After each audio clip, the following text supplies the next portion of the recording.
Yesterday, we grieved for 59 Americans who were killed watching a concert and 527 people who were injured as bullets rained down on them.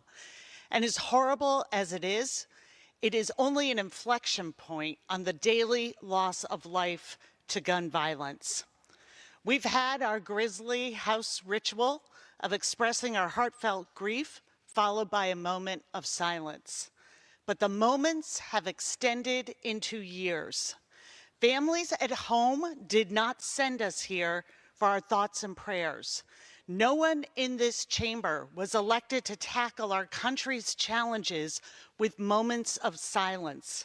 We were elected to work together, to debate, to argue, even fight tooth and nail about the problems Americans are facing and what we can do to help.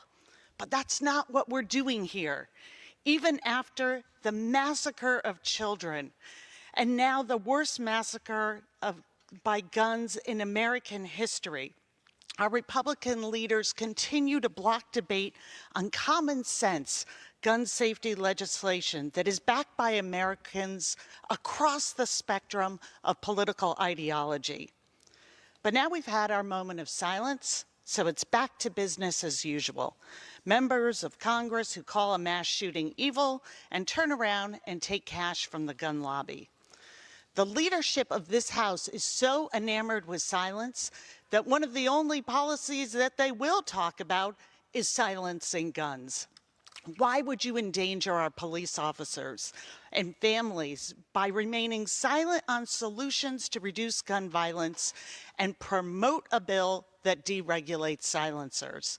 There is only one explanation, and that is that the monstrous roar of the gun lobby is drowning out the voices of families, it's drowning out compassion, and it is drowning out common sense. Many say there's nothing to be done. There is a falsehood that any common sense solution will lead directly to Americans losing their guns and their Second Amendment rights. This is as pernicious as it is cowardly. This is the United States Congress. Americans think that we are strong enough to have this debate on reducing gun violence. Why don't we? Don't shrug off the loss of life. Don't be complicit in the daily carnage of gun violence.